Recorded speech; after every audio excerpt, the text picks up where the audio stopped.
Bonjour Eric. Bonjour Brigitte, bonjour Vincent. Bonjour Eric. Tout est très très intéressant. Moi, je m'attendais pas du tout à ce que la tournure des événements soit aussi triste un peu et aussi entre Karl, le premier témoignage, là, Pauline, je trouve ça un peu triste. Moi, je m'attendais à ce qu'on rigole un peu, qu'on parle un petit peu du sexe fort, du sexe faible. On va rire avec vous. Et voilà, donc j'avais noté des petits trucs en disant que, en fait, moi j'avais l'impression, honnêtement, que la femme aujourd'hui, elle était totalement. Alors j'ai marqué les 3 I. Elle était indépendante et innovatrice et elle prenait des initiatives, ce qu'elle faisait pas avant. Ce qu'elle faisait pas enfin moi je prends l'exemple de mes parents parce qu'après c'est difficile de comparer plus loin que ça, mais c'est vrai qu'aujourd'hui du coup elle est assez bouleversante dans ses réactions et dans sa manière de faire, et je pense que l'homme il est vous avez quel âge Eric? J'ai 54 ans. D'accord. J'ai 54 ans, mais je suis avec une femme qui a 10 ans moins que moi. Donc il y a d'une génération déjà un peu plus jeune encore. Voilà. Oui, et celles qui ont 20 ans, elles sont encore plus initiatrices que la... Oui, j'ai une fille qui a 20 ans, effectivement, c'est compliqué. mais tout ça pour dire qu'effectivement, j'ai le sentiment qu'aujourd'hui, l'homme, il est obligé de faire attention un petit peu à ce qu'il fait, ce qu'il dit, comment il agit, parce que, en fait, elles n'ont plus vraiment besoin de nous, ces dames, j'ai l'impression. Enfin, elles ont besoin de nous de temps en temps, mais elles sont capables de s'assumer totalement toutes seules, et puis de changer de partenaire si ça se passe pas bien, ou si on fait pas attention, ce que peut-être nos parents n'avaient pas comme problème. Voilà. Alors, je crois que les femmes ont toujours besoin des hommes, mais certaines croient qu'elles n'ont plus besoin des hommes. Ça, c'est vrai. Mais je crois que celles-là se trompent. Ou certaines pensent qu'elles peuvent le remplacer rapidement, peut-être. Peut-être plus rapidement qu'avant. Mais c'est aussi une erreur, parce que je pense que si on se pose la question de la virilité aujourd'hui, moi je voudrais juste dire que la femme qui veut devenir un homme, c'est pas ça la féminité. C'est même le contraire. Oui, mais j'ai l'impression qu'il y a une espèce de combat de pouvoir, une prise de pouvoir qui est plus présente aujourd'hui qu'avant. Elles prennent la parole, elles donnent leur opinion, et tant mieux, hein, moi je trouve ça très bien, hein, je trouve ça très sain, beaucoup plus sain que ce qui pouvait se passer il y a 50 ans, voire même pire. Parce que beaucoup de choses devaient se passer dans le dos, et finalement c'était pire. Au moins là c'est à ciel ouvert, et c'est pas plus mal, quoi. Voilà, donc moi je voulais prendre un peu de légèreté pour dire ça. Je veux dire que effectivement, je trouvais que le sexe fort aujourd'hui, c'est peut-être la femme par rapport à l'homme, par rapport à ce qui a pu se passer au début du siècle, par exemple, du siècle dernier, j'entends. Voilà. Il est clair qu'il y a un changement sociétal. Effectivement, il y a un moment donné où l'homme était le dominant, parfois peut-être qu'il faut un peu plus d'équilibre. Donc, c'est vrai qu'on a tendance des excès, on passe d'un excès à l'autre, il faut trouver toujours le juste milieu. Donc, quel est imaginatif, on ne demande que ça.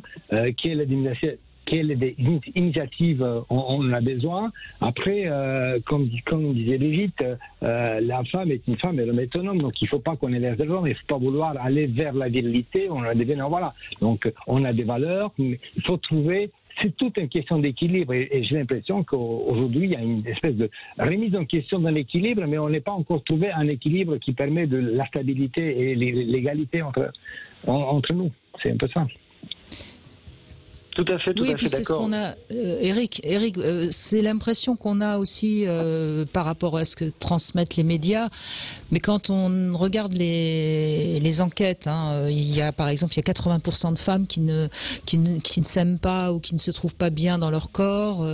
Les enquêtes montrent encore que les femmes ont beaucoup de fragilité et qu'elles ont encore beaucoup de chemin à faire pour se sentir, comment dirais-je, autonomes et bien dans leurs conditions de femmes. Donc il y a ce courant de femmes qui sont en effet très actives, très indépendantes, très décidées et sachant bien ce qu'elles veulent dans leur sexualité.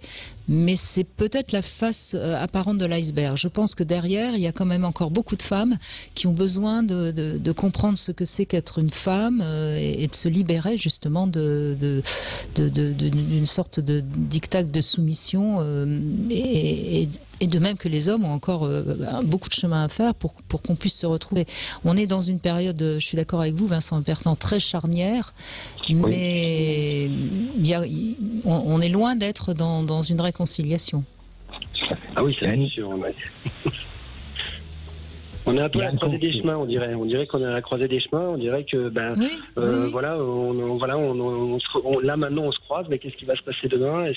Parce que tout à l'heure, ce que disait Ambre, était tout à fait vrai, parce que quand on voit aujourd'hui les femmes, quand elles parlent entre elles de l'homme idéal, il a des faiblesses, il a beaucoup de féminité, il est capable de craquer, il est aussi costaud, mais au fond, alors qu'avant ça aurait été impensable. Il fallait que ce soit quelqu'un de fort, qui s'assume financièrement. Et là, en fait, ces faiblesses-là, on a l'impression qu'elles veulent prendre un peu le pouvoir, comme si je vais te protéger un peu, voilà. Donc, et pour ça, c'est l'impression qu'il y a une volte-face là qui est en train de se faire sur une dizaine d'années ou une quinzaine d'années, je ne sais pas trop. Alors, il y a quelque chose qui est typique de notre époque, c'est la vitesse des changements. Vous voyez, on a l'impression que ça va tellement vite, on n'est pas prêt, notre cerveau n'a pas l'habitude d'avoir des changements sociétaux. Regardez le regard par rapport à l'homosexualité, par rapport au mariage gay, il y a tas de choses, donc, et ça va nous bousculer très vite. Donc c'est une période difficile, période charnière, et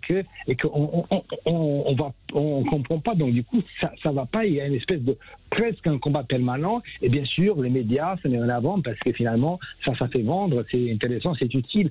Donc du coup, il y a cette instabilité, ce combat, cette charnière dans l'histoire sociale de notre époque. Oui, et puis c'est pas forcément toujours ceux qui parlent le plus fort qui ont le plus raison. Hein. C'est vrai qu'on entend quand même beaucoup. Non mais c'est vrai, c'est ça aussi dont il faut se méfier. Hein. C'est vrai que et tant mieux d'ailleurs que les minorités puissent enfin s'exprimer, mais parfois elles ont tendance à vouloir un petit peu trop que ce soit la norme, alors que rappelons-le, il y a quand même une norme. Et la norme, elle représente le nombre de gens, le plus grand nombre de gens qui répondent à cette norme. Hein. C'est ça la norme, c'est pas celui qui parle le plus fort. Voilà. C'est vrai, mais j'avais l'impression en fait que nous, les hommes, on vivait un peu sur nos acquis. Et aujourd'hui, là, tout ça est en train d'exploser et qu'il va falloir vraiment se remettre en cause et pouvoir peut-être, je sais pas, changer les choses. Hein. On voit en politique, les femmes montent et tant mieux.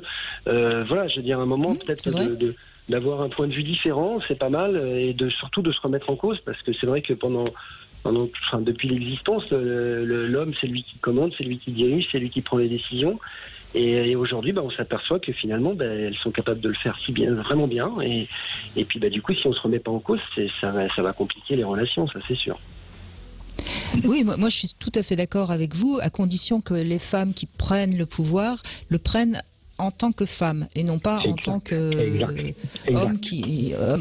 voilà, c'est juste la nuance que je fais, mais sinon je suis complètement d'accord avec vous, bien sûr. Et d'ailleurs, je trouve qu'il n'y a rien de mieux, et d'ailleurs beaucoup d'enquêtes ont été faites, quand dans une entreprise il y a des femmes et des hommes, l'entreprise fonctionne beaucoup mieux que quand il n'y a que des hommes, que des femmes, ça n'existe pas pour l'instant.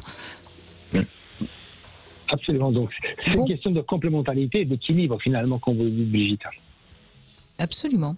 Voilà, c'est ce qu'on rendez-vous dans 10 ans alors. Oh, il faudra peut-être encore 50 ans, hein, Eric. Ça va être compliqué. On verra. Ouais, mais moi, je suis une éternelle optimiste, alors tout va bien. Oui, non, mais la situation n'est pas si catastrophique que ça. Non, je suis bien d'accord avec vous.